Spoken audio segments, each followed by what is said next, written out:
चहामध्ये या 2 ते 3 गोष्टी टाकून प्या आणि 100 आजार विसरा.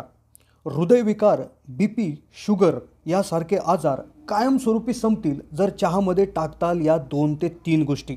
जगात सर्वात जास्त पिली जाणारी एखादी गोष्ट असेल तर ती चहाच आहे. पण चहाविषयी भरपूर विचार उलटसुलट आहेत. भरपूर लोक चहाला चांगलं म्हणतात तर काही लोक चहाला विष सुद्धा समजतात.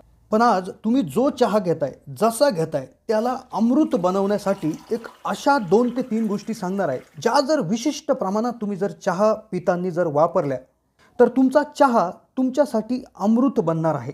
या गोष्टी घरातल्याच आहेत. कदाचित तुम्ही यापूर्वी या टाकून चहा बनवला असेल, पण त्याचं योग्य प्रमाण, त्याची बनवण्याची सुयोग्य पद्धत माहिती नसल्यामुळे कदाचित तुम्हाला त्याचा इफेक्ट जाणवला नसेल. या तीनही गोष्टी अगदी आयुर्वेदिक आहेत आणि ह्या चहात जर टाकल्या तर तुम्हाला आयुष्यात दुसरं औषध घेण्याची सुद्धा गरज पडणार नाही, असा दावा भरपूर जुने लोक सुद्धा करतात. चला तर जाणून घेऊयात कोणत्या अशा 2-3 गोष्टी आहेत की ज्या तुमच्या चहाचं रूपांतर अगदी जबरदस्त जालिम औषधामध्ये करतात, की ज्यामुळे तुम्हाला आयुष्यात कुठले आजार होत नाही. तर त्यामुळे व्हिडिओ लक्षपूर्वक शेवटपर्यंत पाहत राहा. चॅनलला नवीन असाल तर जरूर सबस्क्राईब करा. चहा पितानी 2-3 गोष्टी त्याच्यात घरातल्या अशा टाका की ज्यामुळे कदाचित तुम्हाला आयुष्यभर कुठले औषध घ्यायची गरज येणार नाही. Heart attack, sugar, BP, cholesterol, त्याचबरोबर गुडघे दुखणे अशा विविध आजारांवर कायमस्वरूपी मात त्या ठिकाणी मिळू शकता फक्त या 2 ते 3 गोष्टींचा वापर चहामध्ये करून. तर जाणून घेऊयात कोणत्या या 2 ते 3 गोष्टी आहेत, यांचं काय प्रमाण असलं पाहिजे, कशा पद्धतीने या चहामध्ये मिक्स केल्या पाहिजेत, जेणेकरून चहाचा सुद्धा 10 पट जास्त फायदा तुम्हाला भेटणार आहे. आता सगळ्यात आधी जाणून घेऊ की चहा पिणं खरोखर आरोग्यासाठी चांगलं आहे की वाईट आहे. तर आता भरपूर लोक उलटसुलट चर्चा करतात. काही लोक तर चहाला विषच म्हणतात, काही म्हणतात की बाबा हे इंग्रजांनी आणलेलं एक पेय आहे.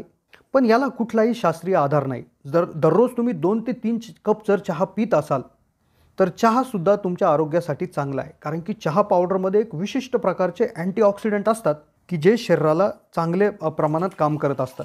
फक्त याचं अतिप्रमाण जर झालं तर नक्कीच हा मोठा दुष्परिणाम शरीरावर घडवत असतो. तर जाणून घेऊयात चहाची पॉवर 100 पटीनं वाढवणारा 3 पदार्थांची लिस्ट. आधी लिस्ट सांगतो, त्यानंतर याचं प्रमाण आणि कसा चहा बनवण्याची याची एक थोडीशी वेगळी पद्धत. तर यातली पहिली गोष्ट जी आहे ती आहे अद्रक. अद्रक किंवा आलं ही अशी गोष्ट आहे की बरीचशी लोक याला चहामध्ये वापरतात. भारतात सगळ्यात जास्त पंजाबमध्ये आल्याचा चहामध्ये वापर होत असतो. आता आल्याचे 100 फायदे आहेत. या अद्रकमध्ये अँटी इन्फ्लामेटरी प्रॉपर्टीज असतात. म्हणजे शरीरात कुठेही जरी सूज आली असेल तर ती सूज कमी करण्याची ताकद या अद्रकमध्ये असते. याबरोबर शरीरात कुठल्याही वेदना होत असतील तर त्या वेदना कमी करण्याची क्षमता, सांधेदुखी कमी करण्याची क्षमता, आपलं वजन कमी करण्याची क्षमता, आपली रोगप्रतिकारक क्षमता वाढवण्याची क्षमता आणि सगळ्यात महत्त्वाचं म्हणजे तुमचं जे पचन करण्याचा जो स्पीड आहे, तुमची जी पचन संस्था आहे तर ती अगदी तगडी करण्याची क्षमता या अद्रकमध्ये असते. म्हणजे अद्रक बरेच जण वापरतात, पण त्याचं एक प्रमाण थोडंसं विशिष्ट असणं गरजेचं आहे की ज्यामुळे याचे फायदे तुम्हाला सर्वच्या सर्व भेटतील. पण त्याआधी जाणून घेऊयात दुसरी गोष्ट जी आहे दालचिनी.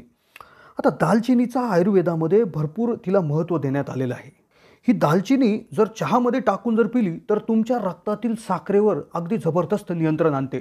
अगदी डायबिटीज असणाऱ्या रोग्यांना सुद्धा दालचिनी खाण्याचा सल्ला दिला जातो आणि त्यामुळे बीपी त्याचबरोबर शुगरसारखे आजार होण्याचा प्रश्नच त्या ठिकाणी हे होत नाही. याबरोबर ह्याच्यात अँटी मायक्रोबायल प्रॉपर्टीज असतात. म्हणजे जर शरीरात कुठे जंतुसंसर्ग झाला असेल, इन्फेक्शन झाले असेल तर ते अगदी तात्काळ कमीसुद्धा करण्यामध्ये ही दालचिनी काम करत असते. फक्त दालचिनी वापरत असताना एक विशेष काळजी घ्यायची आहे. भारतीय दालचिनी तसेच चीनी दालचिनी आपल्याला वापरायची नाही आहे. तर आपल्याला दालचिनी वापरायची आहे श्रीलंकन व्हरायटीची. याकरता तुम्ही ॲमेझॉनवर किंवा आसपासच्या तुमच्या स्टोअरमध्ये सुद्धा श्रीलंकन व्हरायटीची दालचिनीच त्या ठिकाणी वापरायची आहे की ज्यामुळे तुम्हाला जास्तीत जास्त फायदा भेटू शकतो. आता दालचिनीचं प्रमाण किती असावं त्याआधी तिसरी आणि शेवटची गोष्ट जी चहाची पॉवर अजून 100 पटीने वाढवते ती म्हणजे इलायची. इलायचीचा वास, तिचा जो काय रंग आहे किंवा जो काय फ्लेवर आहे तो अगदी जबरदस्त असतो. चहासुद्धा अगदी चविष्ट बनतो. पण यामुळे तुमचं पचन अगदी सुधारतं, तुमचा रक्तपुरवठा अगदी जबरदस्त होतो आणि तुमच्या शरीरात असलेली ऑक्सिडेटिव्ह स्ट्रेस कमी करण्याचं काम करते. म्हणजे ज्या काय पेशींमध्ये वेळोवेळी जे काही डॅमेज होत असतात, वेगवेगळ्या त्यांच्या दररोजच्या नियमित क्रिया करून तर ते डॅमेजसुद्धा हे बरं करत असतं आणि ज्यामुळे कदाचित तुम्ही तरुणसुद्धा दिसायला लागत असता. मग आता पाहूयात या 3 गोष्टींचं योग्य प्रमाण आणि त्यानंतर तो चहा बनवण्याची एक विशेष पद्धत. आता काय करायचं, उदाहरणार्थ तुम्हाला 1 कप चहा जर बनवायचा असेल तर त्यामध्ये अर्धा चमचा एक अद्रक जो आहे किसलेला तर तो टाकायचा आहे. त्यामध्ये पाव चमचा दालचिनी त्या ठिकाणी टाकायची आहे आणि एकच इलायची जी आपल्याला जी खोलायची आहे आणि तिच्यामधल्या जे काही बिया आहेत तर त्या कुटून त्या बियांची पावडर त्या ठिकाणी टाकायची आहे. असा चहा बनवताना सुद्धा एक विशेष काळजी घ्यायची आहे. सर्वात आधी आपल्याला पाण्यामध्ये हे 3 पदार्थ आणि चहा पावडर टाकून ते व्यवस्थित उकळून घ्यायचं आहे आणि शेवटच्या स्टेजला ज्यावेळेस हे येईल तर त्यावेळेस दूध टाकायचं आहे आणि हा चहा मंद आचेवर चांगला शिजून द्यायचा आहे.